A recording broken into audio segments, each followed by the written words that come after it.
ہاں تو سارے عمر ایسا ہوتا ہے کوشش میں لگے ہوتے ہیں کہ عالم نہیں بن سکے، حافظ نہیں بن سکے، لیکن حضرت فرمانے وعدہ ہے، وعدہ بھی کہ ایسا ہلکا پھلکا کسی کا نہیں کہ اٹھو گے تم حافظ و قرآنوں کے ساتھ، عالموں کے ساتھ، اور جو بشارتیں اور لوگوں کے ساتھ ہیں تو وہ بھی پچھلے وقت جس کا ذکر ہوا کہ اگر کوئی بادشاہ بھی ہے، کوئی تاجر بھی ہے، تو وہ صلح اور سودا اور انبیاء کے ساتھ.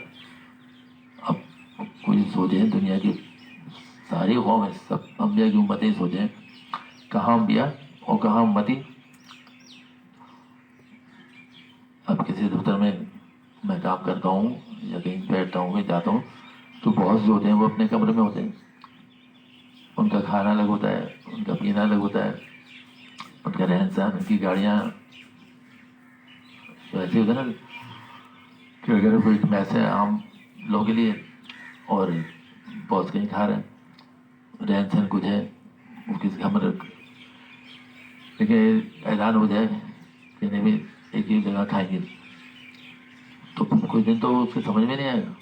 تو یہاں تو وعدہ ہے چند سال زندگی کی، لیکن حضرت فرمانے کی انبیاء کے ساتھ تو سوچیں انبیاء، ہم تو تصور میں نہ آئے. میں تو شاید آپ لوگ لے آئے تصور، ساری عمر شاید گزر جائے کہ انبیاء کے ساتھ معاملہ ہوگا. لیکن کیسا ہوگا؟ ہم اپنی حالتیں دیکھیں، کہاں رہ رہے ہیں، کس طرح زندگی گزارے ہیں. لیکن چونکہ وعدہ ہے تم ایسا کر لو گے، ایسے بن جاؤ گے تو تمہارا شر انبیاء کے ساتھ ہوگا، صلح کے ساتھ ہوگا، فلاں کے ساتھ ہوگا. اور کتنی امید افزا بات ہے. بہت کم ہے. اور دادا کے جمعے کے دن کی مجلس کے تو فرمانے ہیں اتباع سنت سے متعلق ہے کہ اتباع سنت ہی اصل دین ہے.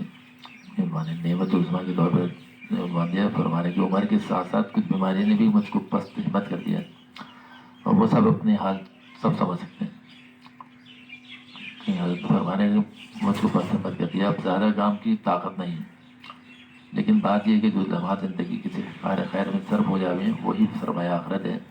اگر ایک دل کو بھی اللہ پاک ہدایت عطا فرما دے تو بس بہت ہے.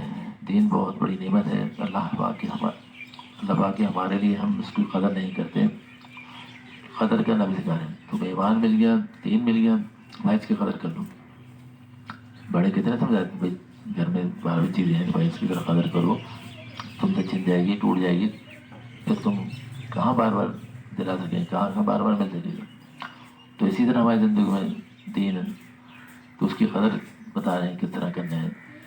دین بڑی نعمت ہے اللہ پاک کی ہمارے لیے، اس کی ہم قدر نہیں کرتے. آج اس صورت میں بھی دین ہمارے پاس ہے، بڑا احسان ہے اللہ تعالیٰ کا، اس کی ناقدر نہ کیجیے. ہمارے حضرت نے فرمایا اس کی امتی کے دل میں تھوڑی بہت بھی عظمت ہے، محبت ہے اس دین کی، انشاءاللہ نجات ہو جائے گی. کیا ہو جائے گی؟ حضرت نے فرمایا کہ انبیاء کے ساتھ اٹھا جائیں گے. اور جب نجات ہوگی تبھی ایسا ہوگا. ایسا تو شرط نجات ہونے کی، نجات ہی نہیں ہوتے ساتھ کیسے ہوگا؟ لاکھ تمنا کر لیں تو تمنا کرنے سے نہیں ہوگا، کام کرنے سے ہوگا. ہم اعمال میں کوتاہی کیوں نہ ہو، صحیح معنوں میں امتی تو وہی ہوگا جس کے دل میں اتباع سنت رسول اللہ صلی اللہ علیہ وسلم کی عظمت و محبت ہے. ایک حدیث شریف کا مفہوم ہے جس وقت حضرت صلی اللہ علیہ وسلم تشریف فرما ہوں گے حوض کوثر پر، اس وقت ایک گروہ آ کر کہے گا ہم بھی آپ کی امتی ہیں، لیکن فرشتے کہیں گے نہیں، انہوں نے سینکڑوں فتنے پیدا کر دی تھے، بعد میں آپ کے دین میں نئی باتیں شامل کرنی تھی. آپ فرمائیں گے دور ہو جاؤ. تو اللہ ہم سب کو بچائے. دیکھنا تو یہ چاہیے تھا دین بھی ہمارے پاس پورا ہے کہ نہیں، کمزور ہے یا قوی ہے، لیکن بعد میں دیکھا جائے گا. اس وقت تو اس بات کی فکر کرنا ہے کہ روزہ، نماز، حج، زکوٰۃ صرف دین نہیں ہے. دین کے 5 شعبے ہیں جو عنوان پر تم عمل تم پر فرض ہے، جہاں جہاں صورت دین نظر آتی ہے، مگر حقیقت دین مضبوط ہوتی چلی جا رہی ہے. یہ ہماری زندگیوں سے نکل رہی، اسی کی حفاظت کرنی، اسی کو درست کی جو بات ہوئی ہے. ہمارے دلوں میں دین کی عظمت و محبت اس کی وجہ یہ ہے کہ ہم دین کو صحیح علم ہے حاصل ہی نہیں، دین کا صحیح علم ہی نہیں ہے، جس کی وجہ سے تعبیریں اور مسئلہ اندیشی سے کام لینا ہم نے شروع کر دیا. پوری زندگی ہر بات میں کیا حرج ہے، اور تعبیریں ہمارے پاس بہت ہیں. تو شروع میں بات ہوئی تھی کہ صحیح و غلط، تو ہمارا صحیح بھی غلط صحیح ہے اور غلط بھی صحیح ہے. تو ایسا ہو نہیں سکتا ہے. تو اسی لیے ہمیں درستگی کرنی پڑے گی. جو ہمارے غلط ہیں وہ ہمارے صحیح ہو جائیں, درست ہو جائیں, راست پہ آ جائیں. تو اسی لیے وہ اردو کے شروع بات ہے نا کہ بھائی عقل ٹھکانے پہ ہے کہیں. بھائی ہماری عقل ٹھکانے پہ ہوگی تو ہماری درستگی ہو پائے گی. ہم جس کو ساری عمر صحیح غلط کو صحیح کرتے رہے, صحیح نہیں تھا, آپ نے آ کے مجھے صحیح باتیں بتا دی, تو اب میں وقت کا میں تو صحیح اختیار کر لوں جلدی سے. تو یہ ہے بزرگان نے, اسی لیے بزرگان نے کہا جو پہلے سے محبت حاصل کر چکے ہیں بزرگ, ان کے بعد سے بس رہ پڑو, ان کا دامن مضبوطی سے تھام لو, تو پھر دیکھو تمہارا جو فرمانے کے امبیا کے ساتھ اٹھو گے. اسی لیے وہ راستہ وہی ہے. تم غلط کو صحیح سمجھ کے کر رہے تھے, چلو وہ غفلت میں گزر گیا, اب تو توبہ استغفار کر لو.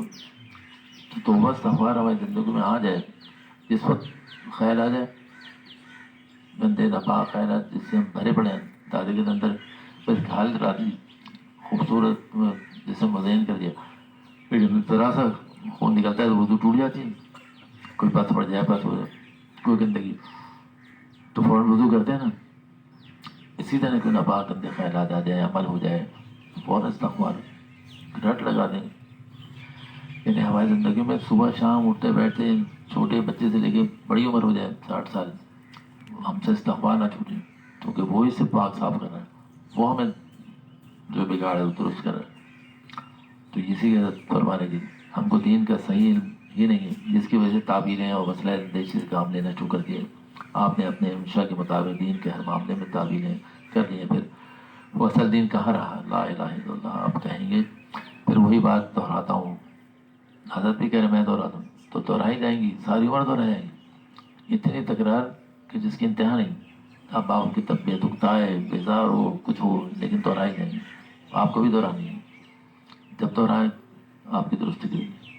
یعنی ہر دفعہ دہرانے پہ ایک درستگی ہو رہی, تو آپ بتائیں اتنے سالوں میں کتنی درستگی ہو جائے گی. پھر بھی بات رہتا ہوں, اور بتانے بھی ہو رہی ہیں, اس مکمل نہیں ہوا مضمون. اللہ تعالیٰ ہمیں بھی دعا کرنے سے تندرستی عافیت یا اللہ, ہم نے جو باتیں کی یا اللہ تعالیٰ اس پہ عمل کرنے والے بن جائیں گے, ہماری واقعی درستی ہو جائے, جو ہم کہنے تک نہ رہیں. یا اللہ ہمیں ہماری محبت